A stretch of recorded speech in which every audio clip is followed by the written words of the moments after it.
Hello everybody, today we will finish electrostatics, electric charge and field chapter 1 in less than 15 minutes. It's for boards. Okay, so let's start.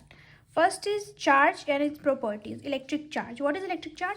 Physical property of matter that experience force when placed in an electromagnetic field. जब भी आप कोई किसी charge को एक electromagnetic field में डालते हो और वो जो फोर्स एक्सपीरियंस करता है उसको इलेक्ट्रिक चार्ज बोलते हैं.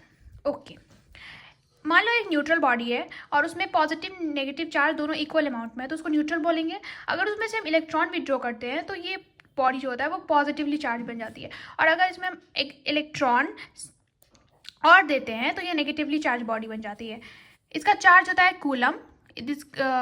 कूलम से डिफाइन किया जाता है इसको. इसका डायमेंशन होता है A into T in box. Box लगाना जरूरी है, कहीं भी एग्जाम में बॉक्स नहीं लगाओगे आधा नंबर कट जाएगा. सो नेक्स्ट प्रॉपर्टी क्या है? एडिटिव है, सबको ऐड कर सकते हैं एक साथ. कंजर्वेटिव है, जितना अमाउंट ऑफ आप इसमें रखोगे और जितना आपने निकाला इस दोनों को जोड़ करके भी उतना ही आएगा. फिर एक प्रॉपर्टी है क्वांटाइजेशन. बॉडी का जो चार्ज है plus minus n e, it's n is equal to 1 2 3. अगर आप किसी बॉडी में इलेक्ट्रॉन दे रहे हो तो आप एन 1 इलेक्ट्रॉन दे सकते हो, 2 इलेक्ट्रॉन दे सकते हो या फिर 3 इलेक्ट्रॉन दे सकते हो. आप ये नहीं कर सकते हो कि अब मैं इसमें 0.1 इलेक्ट्रॉन दूंगा या फिर 0.2 इलेक्ट्रॉन दूंगा. Not possible. इसीलिए एन की वैल्यू 1 2 3 होती है और आप ऐसे ही इलेक्ट्रॉन दे सकते हो. और एक इलेक्ट्रॉन का वैल्यू 1.6 इंटू 10⁻⁻19 कूलम होता है. बिकॉज ये आपको एग्जाम में दिया रहेगा आई थिंक, लेकिन फिर भी आप याद करके चले जाओ, ये ज़्यादा इंपॉर्टेंट है. फोर्थ प्रॉपर्टी होती है चार्ज इनवेरिएंट. चार्ज इनवेरिएंट होता है मूव करने पे भी जितना ही उसका चार्ज है उतना ही रहेगा. अगर आप ये इसको रेस्ट में रखते हो, उसका चार्ज 2 कूलम है, तो जब आप इसको बहुत स्पीड से भी मूव करवाओगे वेलोसिटी दे करके तब भी इसका चार्ज 2 कूलम भी रहेगा. Okay, next thing is force between charges. Force between charges ये तो बहुत कॉमन सी चीज़ है. लाइक जो होते हैं वो रिपेल करते हैं, अनलाइक जो होते हैं वो अट्रैक्ट करते हैं. That's it. Next, method of producing charges. Charge produce करने के बहुत सारे तरीके होते हैं. मेनली इंसुलेटर्स के लिए होता है क्योंकि कंडक्टर में चार्ज ऑलरेडी प्रेजेंट होते हैं, तो इंसुलेटर के लिए होता है. सबसे पहले फ्रिक्शन, जिसमें आप क्या करते हो, दो बॉडीज़ के बीच में फ्रिक्शन करवाते हो उसको. फिर उसमें जो होता है जैसे क्यू ए नेगेटिवली चार्ज है और क्यू बी जो है पॉजिटिवली चार्ज है, तो इसमें क्या होगा, mass will very m a initial plus n m e. इसका इलेक्ट्रॉन जो है वो इसमें उठ के चला जाएगा और ये बन जाएगा नेगेटिवली चार्ज बॉडी, और इसके इलेक्ट्रॉन्स कम होंगे, इसीलिए इसका इनिशियल माइनस जितने इलेक्ट्रॉन्स इसमें ट्रांसफर हो गए वो इसका टोटल आ जाएगा. और इसका टोटल क्या होगा, इसका तो अपना चार्ज है ही और जो इलेक्ट्रॉन उठ के इसमें चले गए वो इसका टोटल हो जाएगा. इंसुलेटर्स किसको बोलते हैं? जिसमें नंबर ऑफ फ्री इलेक्ट्रॉन्स नहीं होते हैं, जो फ्री इलेक्ट्रॉन घूम नहीं सकते हैं उसमें सब पैक्ड होते हैं, टाइटली पैक्ड. उसके बाद आता है इंडक्शन का method. No contact between charge and uncharged. कोई भी चार्ज और अनचार्ज बॉडी के बीच में कॉन्टैक्ट नहीं होगा, उसको बोलते हैं इंडक्शन. जैसे ये कंडक्टर है नेगेटिवली चार्ज और ये एक न्यूट्रल बॉडी है इंसुलेटिंग पैड. इसमें total number of charge positive negative equal है. अगर इसको हम इसके करीब लाते हैं तो ये नेगेटिवली है तो सारे पॉजिटिव चार्ज उठ के इधर आ जाएंगे और सारे नेगेटिव चार्ज इधर हो जाएंगे, क्योंकि नेगेटिव से नेगेटिव रिपेल करेगा वो दूर चला जाएगा, पॉजिटिव नेगेटिव अट्रैक्ट करेगा तो वो सामने आ जाएंगे दोनों. तो इसमें क्या होगा, अगर इसको हमको बनाना है पॉजिटिव या नेगेटिवली चार्ज तो यहाँ पे हम अर्थिंग करेंगे. यहाँ पे हम ऐसे अर्थिंग करेंगे कि सारे इलेक्ट्रॉन्स अर्थ में चले जाएं और ये बॉडी पॉजिटिवली चार्ज बन जाए. ऐसे ही सेम आप रिवर्स करके उसको पॉजिटिव बना सकते हो और यहाँ पे आप नेगेटिव डाल के या पॉजिटिव डाल के इसको नेगेटिवली चार्ज भी बना सकते हो. Next is contact. कॉन्टैक्ट में क्या होता है, जब दो चार्जेस को एक साथ लाया जाता है, कॉन्टैक्ट करवाया जाता है, तो दोनों में इक्वल चार्जेस बढ़ जाते हैं. जैसे Q1 Q2 by half, Q1 Q2 by 2. मतलब क्या होगा कि इसमें भी आधा चार्ज आ जाएगा, इसमें भी आधा चार्ज आएगा. भले ही फॉर एग्जाम्पल एक एग्जाम्पल मैं आपको दे दी हूँ, जैसे ये 2 कूलम है और ये आपका 4 कूलम का चार्ज है. ये 2 कूलम, ये 4 कूलम. तो इसमें क्या होगा, अगर दोनों को कांटेक्ट करवाते हैं हम तो 2 + 4 डिवाइडेड बाई 2 और 2 + 4 डिवाइडेड बाई 2, तो ये कितना हो गया 6 divided by 2 and this is 6 divided by 2. 3 coulomb और 3 कूलम, दोनों में 3 कूलम का चार्ज डिस्ट्रीब्यूट हो जाएगा. ये बहुत इंपॉर्टेंट था, मेनली बोर्ड्स में बहुत ज़्यादा आता है. Next thing is Coulomb's law. आप कूलम्स लॉ देखेंगे, वैलिड फॉर पॉइंट चार्जेस. ये बस पॉइंट चार्जेस के लिए वैलिड होते हैं, बड़े चार्जेस के लिए वैलिड नहीं होती है कूलम्स लॉ. फर्स्ट थिंग इसमें क्या होता है, इसका फॉर्मूला होता है K Q1 Q2 by are square. ये आप बहुत बेसिक चीज़ है, आपने पढ़ाई होगा. K Q1 Q2 by are square. इसमें क्या होता है, K की जो वैल्यू होती है ये होती है 1/4πε0। के की वैल्यू होती है 1/4πε0, ये आपको याद रखना पड़ेगा। इसमें एप्सिलॉन नॉट जो होता है वो उसको बोलते हैं परमिटिविटी ऑफ फ्री स्पेस, इसमें बोलते हैं परमिटिविटी ऑफ फ्री स्पेस। इसकी वैल्यू होती है 8.85 × 10⁻12 कूलम स्क्वायर मीटर -2 न्यूटन -1। ये आप याद कर लेना, ये एग्जाम में पूछ लिया जाता है कभी कभी। इसकी डायमेंशन होती है a² m-1 l-3 t4, ये होती है इसकी dimension. Okay, next thing, every medium has different permittivity. हर एक मीडियम में अलग अलग परमिटिविटी होती है। लाइक आप एयर की अलग है, वैक्यूम की अलग है, और बहुत सारे होते हैं, वाटर की अलग है, हर एक की अलग होती है। रिलेटिव परमिटिविटी को हम लोग बोलते हैं के बोलते हैं, या फिर ER से भी आप डिनोट कर सकते हो। के होता है EM/ε0। Okay, EM means not EM, it is epsilon medium and epsilon not. This is जो भी आपको दिया रहेगा वो, और ये जो आपको फाइंड आउट करना रहेगा किसी मीडियम का वो, और इसको बोलते हैं के परमिटिविटी। इसको परमिटिविटी, इसको कांस्टेंट, के कांस्टेंट। उसके बाद आता है properties of force. Point charge, ये पॉइंट चार्ज के लिए है, कंजर्वेटिव है, मीडियम डिपेंडेंट है, एक्शन रिएक्शन पेयर्स में होती है, और सेंट्रल फोर्स होती है। That's it. Next is medium dependence. अगर आपका चार्ज फोर्स F0 है KQ1 Q2/r², अगर आप उसको किसी मीडियम में डालते हो, F medium is 1/4πε0 medium Q1 Q2/r², तो ये ऐसे आएगा। F मीडियम का भी आपको फाइंड आउट करना है, तो ये चार्ज जो आपको दिया है उसके नीचे के की वैल्यू आपको दी रहती है, के की वैल्यू आपको फाइंड आउट नहीं करनी रहती है, ये आप कर सकते हो। वाटर में अगर आप डिप्ट करते हैं इसको, तो के की वैल्यू 80 होती है, ये आप याद रखना, के की वैल्यू 80 होती है इन वाटर, ये आप याद रखना क्योंकि ये क्वेश्चन बने हैं इस पे।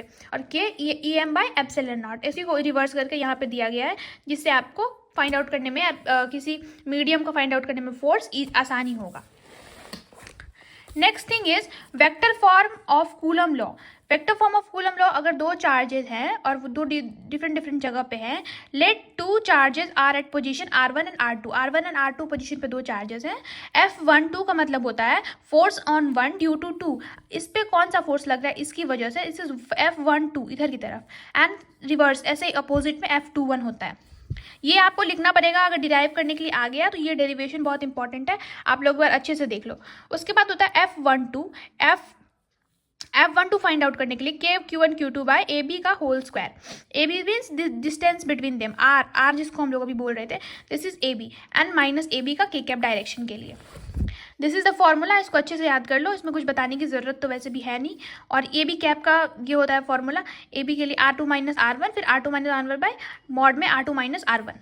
ओके, और जो भी F21 का वैल्यू आता है वो F-F12 के में होता है, मतलब नेगेटिव साइन लग जाता है अगर आप उसका उल्टा करोगे तो।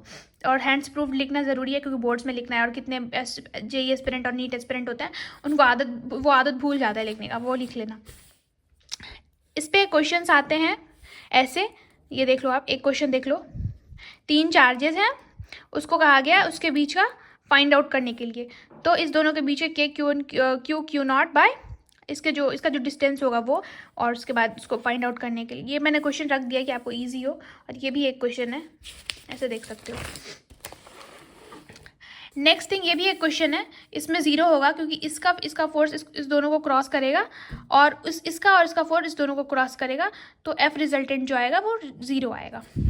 और डायगनल्स की वैल्यू हमेशा याद रखना क्योंकि डायगनल के बेसिस पे क्वेश्चन आते हैं। Next is pendulum problem. Pendulum problem भी बहुत ज़्यादा ही फेमस है, तो ये एक बार देख लेना। अगर ऐसे पेंडुलम है, ये चार्ज Q है, M है, Q है, M है, तो और ये थीटा दिया हुआ है, तो एक tan थीटा का वैल्यू आएगा Fe/mg। इसको सॉल्व करने के बाद tan थीटा का वैल्यू आता है Fe/mg, ये वैल्यू याद कर लेना, ये ज़रूर आएगा। ये थीटा का वैल्यू आपसे पूछ लेगा, तो Fe/mg, Fe is this force and mg is this force, okay, in vacuum. And this is for theta for same, theta same रहेगा दोनों में। ऐसा भी क्वेश्चन आ सकता है m1 is not equal to m2, mass दोनों का सेम है, चार्ज सेम नहीं है, तो ये भी क्वेश्चन आ सकता है। और इसमें भी आ सकता है θ1 अगर बड़ा है, ये अगर हैवियर है तो इसका थीटा कम होगा, ये अगर हैवियर नहीं है तो इसका, क्योंकि यहाँ रिलेशन से आप पता लगा सकते हो, जिसका थीटा ज़्यादा होगा उसका मास कम होगा, और इसका मास कम होगा उसका थीटा ज़्यादा होगा, यहाँ इस रिलेशन से आपको पता लग सकता है। Next is electric field. 3D space around charge where electric field can be felt by other charge. एक space 3D field में जहाँ पे आप electric field महसूस कर सकते हो. The formula is force upon charge. Unit is Newton per coulomb and dimension is ml t minus 3 a minus 1. इसको याद कर लेना, ये आ सकता है. And इसमें क्या होता है कि कोई भी चार्ज होता है उसको 1 कूलम से रिप्लेस कर दो कोई भी यूनिट चार्ज को, तो आपका जो है आपको फॉर्मूला आ गया और उस पर आपको बेसिस आपको क्वेश्चन आ जाएंगे के क्यू बाई आर स्क्वायर. इसमें इस चार्ज को यूनिट चार्ज को 1 कूलम हम लोग मान लेते हैं. Motion of charge in electric field. अब मोशन इन चार्ज का हो गया. Force on charge in field. एक फील्ड है उसमें फोर्स क्या होगा चार्ज पे, E is equal to F by q. F positive, F is in direction of E. अगर पॉजिटिव चार्ज है वो इलेक्ट्रिक फील्ड का डायरेक्शन में मूव करेगा लाइक दिस. ये तो नेगेटिव चार्ज है, इसमें देखो ये चार्ज है और ये पॉजिटिव चार्ज है, तो ये इलेक्ट्रिक फील्ड के डायरेक्शन में मूव करेगा. अगर कोई नेगेटिव चार्ज है वो इलेक्ट्रिक फील्ड के अपोजिट में मूव करेगा. So there was interrupt. देखो अगर इलेक्ट्रिक फील्ड के साथ में पॉजिटिव चार्ज रहेगा तो इलेक्ट्रिक फील्ड के डायरेक्शन में मूव करेगा, अगर नेगेटिव होगा वो उसके अपोजिट में मूव करेगा. उसके बाद एक आता है टॉपिक मिलिकन ड्रॉप एक्सपेरिमेंट. इसमें क्या होता है कि एक ड्रॉप गिराया जाता है, अगर नेगेटिव ड्रॉप है तो उसका चार्ज क्या है इलेक्ट्रिक फील्ड के अपोजिट डायरेक्शन में लगेगा और इसका जो मास है वो ग्रेविटेशनल फोर्स mg नीचे लगेगा. तो इसका इक्वेशन बन जाता है q is equal to mg upon E. ये याद कर लेना, इस पर आता है बेस्ड क्वेश्चन.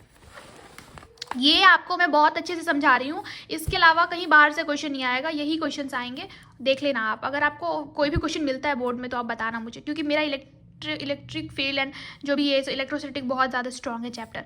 और अकॉर्डिंग टू चार्ज के लिए अगर इलेक्ट्रिक फील्ड कांस्टेंट है F is equal to Q E constant होगा, इसका फॉर्मूला होता है F is equal to Q E. तो एसेलरेशन होगा F upon M is Q E upon M constant. तभी क्या होगा एसेलरेशन भी कांस्टेंट होगा.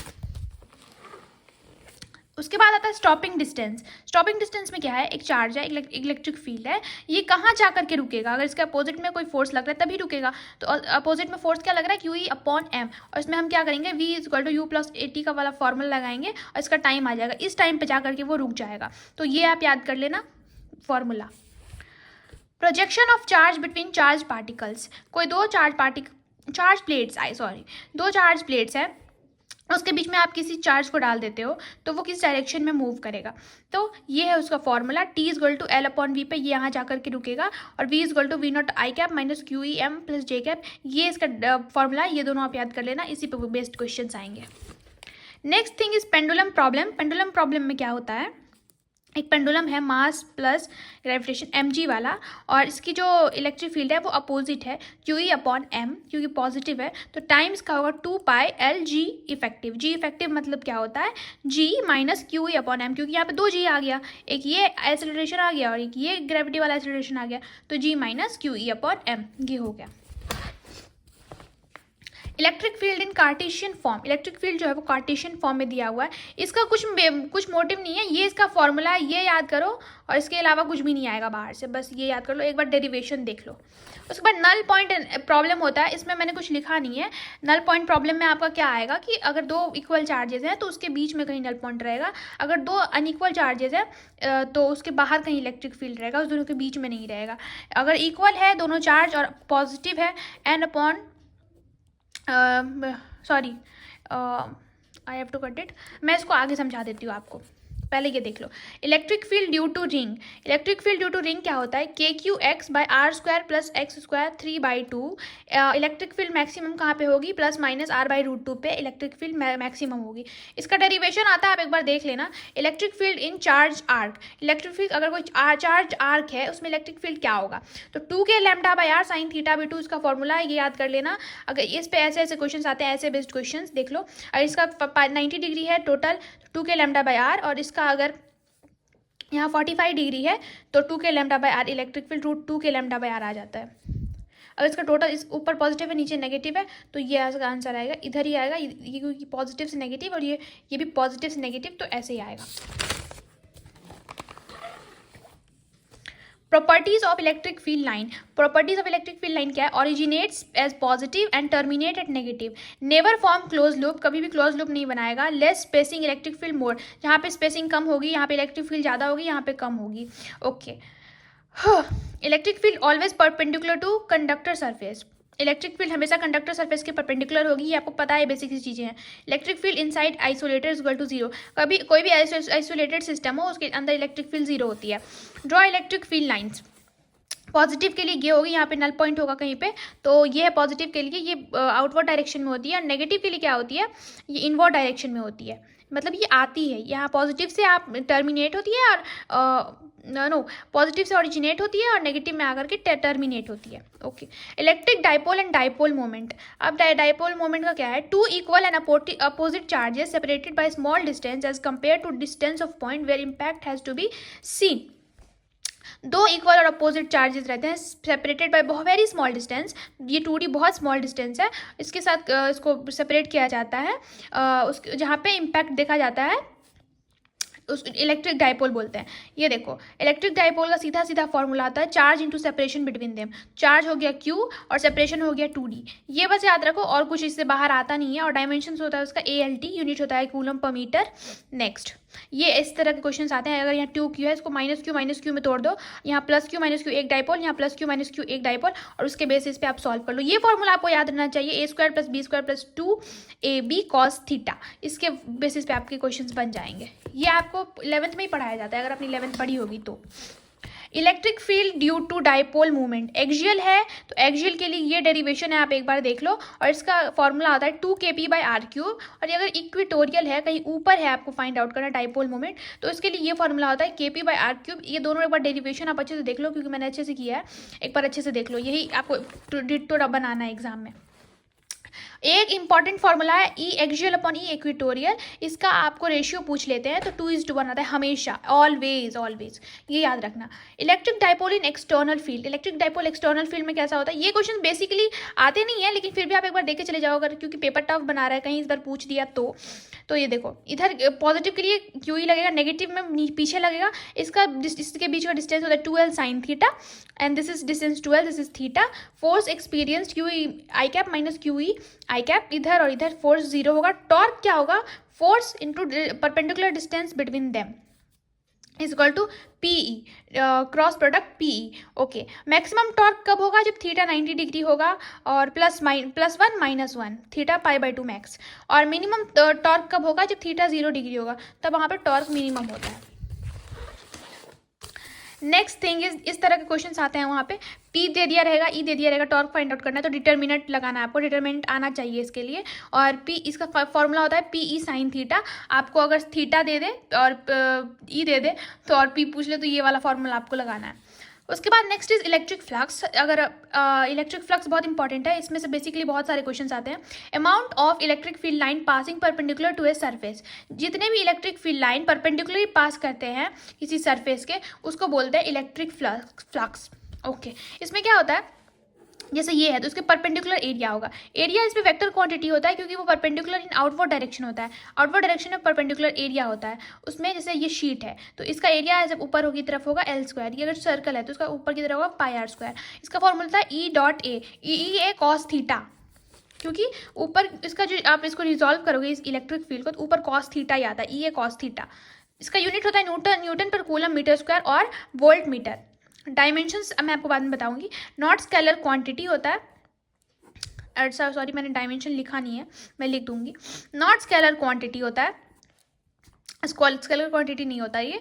और इसमें मैक्सिमम फ्लक्स कब होता है, मैक्सिमम फ्लक्स तब होता है जब थीटा 0 डिग्री होता है और पाई होता है। 0 डिग्री होता है मतलब ये आउटगोइंग फ्लक्स होता है, बाहर निकल रहा हुआ, और अगर पाई होता है तो इनकमिंग फ्लक्स होता है, अंदर जाता हुआ। ओके, मिनिमम फ्लक्स कब होता है, जब थीटा 90 डिग्री होता है, क्योंकि फ्लक्स इलेक्ट्रिक फील्ड इधर होता है, एरिया वेक्टर इधर होता है, बीच में 90 डिग्री, तो फ्लक्स पास ही नहीं कर रहा है तो 0 ही होगा।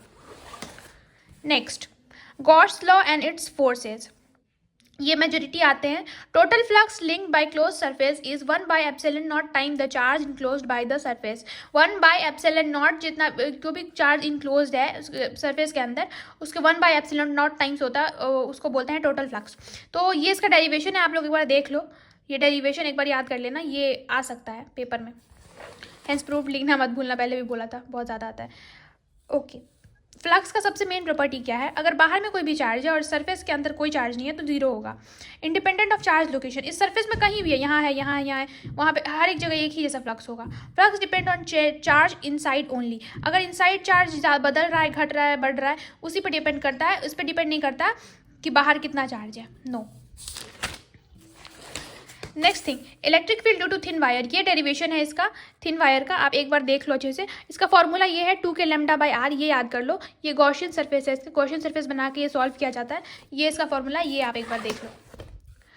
Electric field due to uniformly charge shell, uniformly charge shell में क्या होता है, एक केस जब यहाँ r is greater than, small r is greater than big r, तो यहाँ पे क्या होगा, K Q by are square, ये आप एक बार डेरिवेशन देख लो, ये K Q by are square. Case 2 में क्या होता है, R is equal to R, कहीं इसी सरफेस पे कहीं पूछ लेता है R is equal to R, तो इसमें क्या होगा, K Q by are square, जो रेडियस वाला आर है। इसमें क्या होता है, आर छोटा है, यहाँ कहीं पे पूछ लेगा आपको, यहाँ कहीं पे, तो इसमें क्या होता है, जीरो, क्योंकि ये यूनिफॉर्मली चार्ज शेल है, इसके ऊपर सारा डिस्ट्रीब्यूटेड है, अंदर चार्ज जीरो ही होगा इलेक्ट्रिक फील्ड। ओके, तो और एक नेक्स्ट थिंग आपको है बचा हुआ, electric field due to charge sphere, कोई स्फेयर है जो अंदर से पूरा चार्ज है, लाइक दिस, मैंने इसमें बनाया नहीं होगा, जैसे पॉजिटिवली चार्ज है पूरा अंदर से, तो इसमें क्या होगा, R is greater than R में क्या होता है, जब ये आर है तो इसमें क्या होता है, के क्यू बाई आर स्क्वायर, अगर R is equal to R है तो इसमें क्या होगा, K Q by are square, और अगर आर स्मॉलर देन आर है, small r smaller than r, then k q r by r cube होता है। ये आप फॉर्मूला याद कर लो, इस पे बेसिस क्वेश्चंस आते हैं।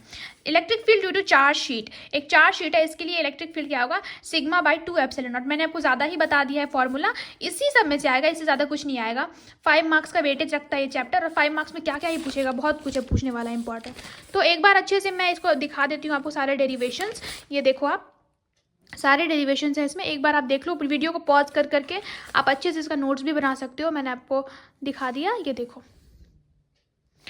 ये सारे फॉर्मूलेज बहुत इंपॉर्टेंट हैं, और जितना मैंने आपको बताया है बहुत इंपॉर्टेंट है, इसको आप अच्छे से कर लोगे, उसके बाद आपको कोई वो नहीं कर सकता इसमें 5 आउट ऑफ 5 लाने में। बस अच्छे से इसको रिवाइज कर लो, और कहीं से वन शॉट देख करके भी फिर आप इस नोट्स को रिवाइज कर सकते हो, तो और बेटर होगा। मैंने तो अपने, मुझे जो भी पढ़ाया गया उसमें से देख करके या फिर समझ करके मैंने सब कुछ बनाया है। तो अगर आपको ये वीडियो अच्छा लगता है तो एक सब्सक्राइब और लाइक ज़रूर कर देना। बाय।